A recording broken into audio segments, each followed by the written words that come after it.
Una tercera parte de la población española es paciente de cáncer y esta cifra va en aumento. Un informe de la Sociedad Española de Oncología Médica estima que en 2020 habrá 246.713 casos nuevos de cáncer. Para hablar del desafío que esto supone para el Sistema Nacional de Salud y del cambio en las opciones terapéuticas, contamos en Salud TV con Enrique Grande, oncólogo en el Hospital Universitario Ramón y Cajal. Doctor, muy buenas. Muy buenas, ¿cómo estás? Estas cifras que ha presentado la SEOM de incidencia de cáncer y las que vendrán, ¿se explican por estilo de vida o por temas ambientales, o es más una cuestión relacionada con el envejecimiento poblacional y esa relación que hay entre cáncer y edad? Ambas.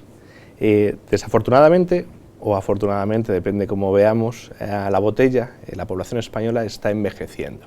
Eso está claro en la pirámide de población, está muy claro. Cada vez tenemos más personas mayores y bueno, pues eso significa mayor incidencia de cáncer. Eso es así, pero a la vez contribuye los hábitos que tenemos de vida. Pues el sedentarismo, la obesidad, quizás la pérdida de los hábitos alimenticios que nuestros padres, nuestros abuelos tenían, todo eso va conllevando pues que cada vez tengamos una mayor incidencia de cáncer, cada vez lleguemos a que, bueno, a esa cifra de que 1 de cada 3 españoles pues va a tener cáncer a lo largo de su vida. ¿Debe adaptarse el Sistema Nacional de Salud y también los profesionales, digamos, a esta necesidad de tratar al paciente con cáncer anciano? Correcto. El paciente siempre debe ser nuestro principal foco a la hora de desarrollar políticas de salud. Esa mayor edad en el diagnóstico de la mayoría de los tumores, esa mayor incidencia que tenemos, mayor número de casos que tenemos en cáncer, lo que nos lleva es a que tenemos que orientar nuestros recursos y orientar, por qué no decirlo, nuestra formación hacia el tratamiento de los pacientes oncológicos geriátricos.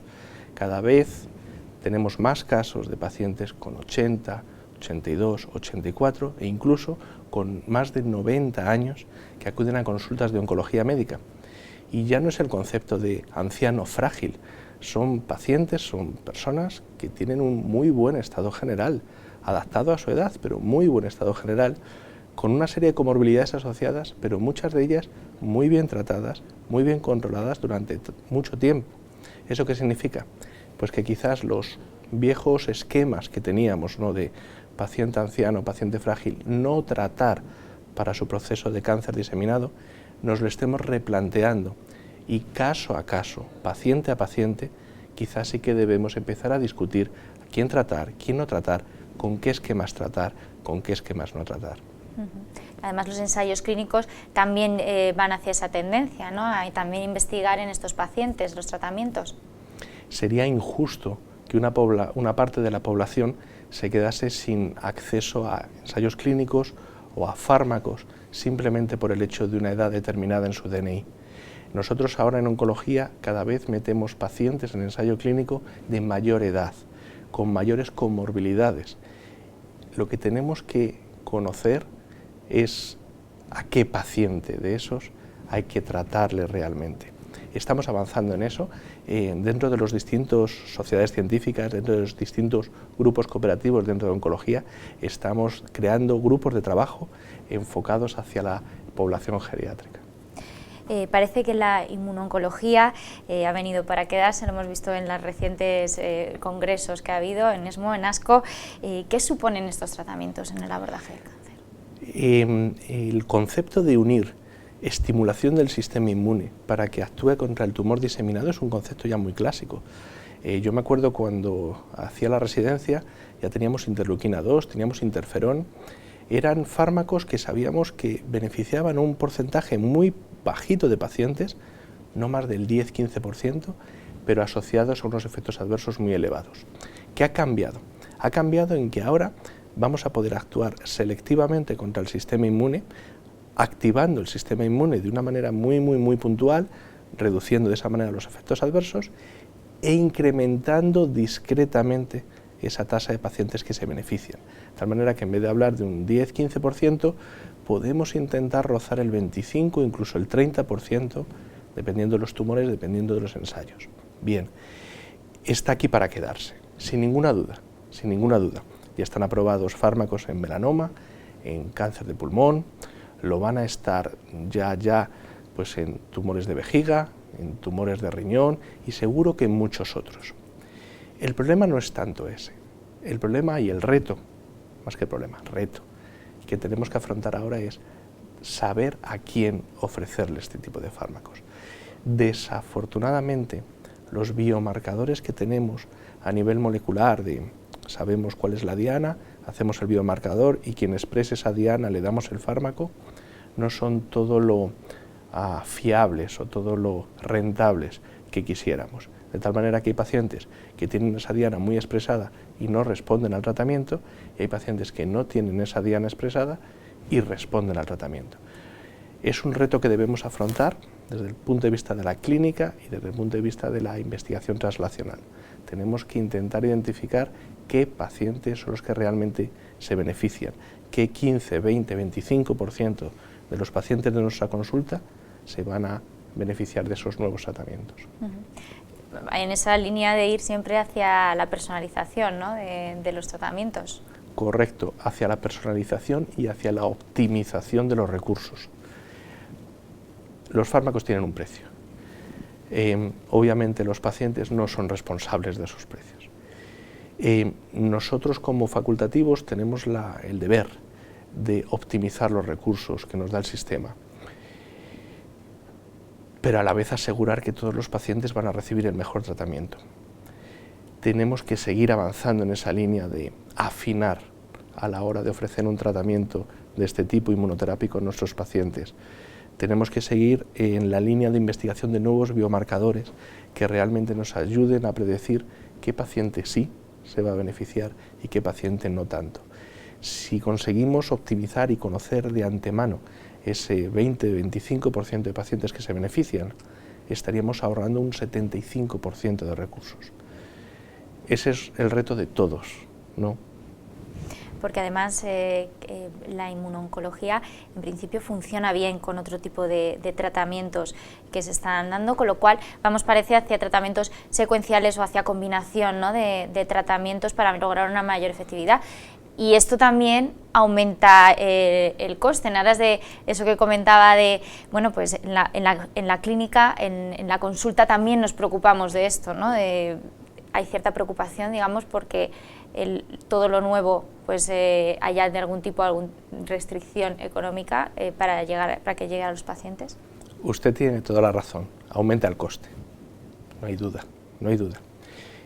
Yo le voy a intentar dar la vuelta a ese argumento, ¿no? Aumenta el número o el porcentaje de pacientes que se beneficia de ello. Si antes hemos comentado que una inmunoterapia generalmente produce un beneficio en torno al 15-25% de los pacientes, si lográsemos combinar ese beneficio clínico con el que ofrecen las nuevas dianas moleculares contra la proliferación del tumor, en el cual estamos hablando en torno a un 40%, dependiendo del tumor, dependiendo de la diana, en torno a un 40 hasta un 60% de los pacientes, claro, si sumamos esos porcentajes, estaríamos hablando que en vez de beneficiar al 15, 20, 25%, pasaríamos a beneficiar al 80% de los pacientes. Vamos a combinarlo, vamos a ir hacia el beneficio clínico de los pacientes en términos de tasa de respuestas tumorales, intervalo en el que el tumor tarde en crecer y sobre todo calidad de vida y supervivencia global, ¿no?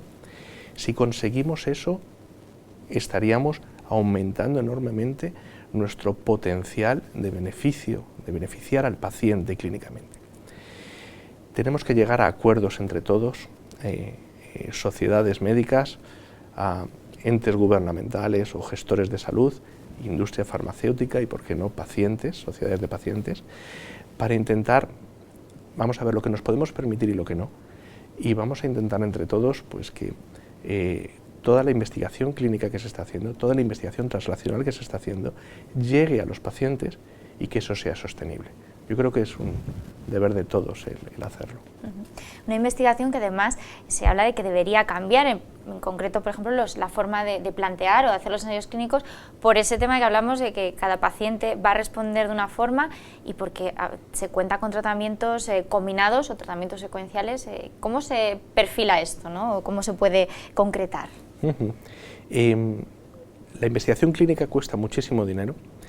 Y lo que están haciendo desde la mayoría de la industria farmacéutica es intentar maximizar las posibilidades de éxito de esa inversión que están haciendo.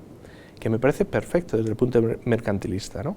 Pero más perfecto me parece desde el punto de vista científico, porque si logramos afinar cada vez más en qué perfil de pacientes concreto es el que más se va a beneficiar, nos estamos ahorrando un montón de tiempo en el desarrollo de fármacos en oncología.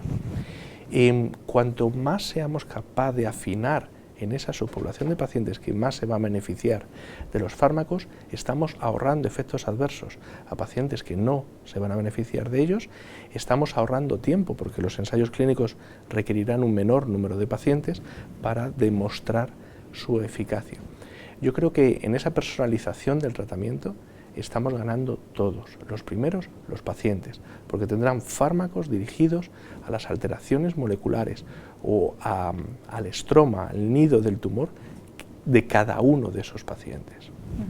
Y en este contexto parece que la quimioterapia no se habla que está destinada a la desaparición, quizás no, pero bueno, a cambiar radicalmente, a no ser tan tóxico para el paciente en realidad. Bueno, yo tengo un sesgo y es que soy oncólogo médico. Si hablamos de que desaparezca la quimioterapia, me cuesta el reconocerlo. Yo creo que la quimioterapia entendida como lo hacíamos clásicamente, de una manera indiscriminada, intentar romper la proliferación de todo tipo de células del cuerpo, eso sí va a desaparecer, ese concepto va a desaparecer. Una vez dicho eso, tenemos que adaptarnos a...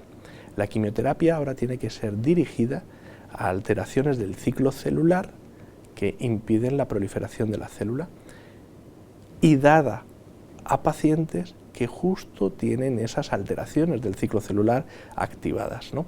Yo creo que si intentamos aplicar el concepto de la medicina de precisión, de la terapia personalizada, al mundo del ciclo celular, daremos quimioterapia personalizada. Ya tenemos inhibidores de CDK4, CDK6, por ejemplo, que ya están aprobados, cáncer de mama, palbociclib, o fármacos inhibidores de aurora quinasa, de polo-like quinasa, es decir, de las distintas enzimas encargadas del ciclo celular que están en desarrollo clínico y que están ofreciendo unos datos muy prometedores, pero todavía no han pasado a esa fase 3 de aprobación. Porque también se ve que hay tumores que comparten vías, ¿no? y que hay fármacos que valen para diferentes tumores. Esto es una tendencia que se está viendo hoy en día. Y más con la inmunoterapia. Tenemos que ver cuáles son las diferencias, pero cuáles son las similitudes entre los distintos tumores. Al final, hay una corriente que dice que no habrá especialistas en oncología de cáncer de mama o especialistas en oncología en cáncer de pulmón. Habrá especialistas en vías de señalización. De tal manera que con independencia del origen del tumor primario, dependiendo de la alteración molecular que tenga, dependiendo del perfil del sistema inmune que el paciente tenga, le tratará un compañero o le tratará otro, con independencia de que el tumor primario sea de mama, de pulmón, de colon. Yo creo que eso tardaremos un poquito en llegar a ello.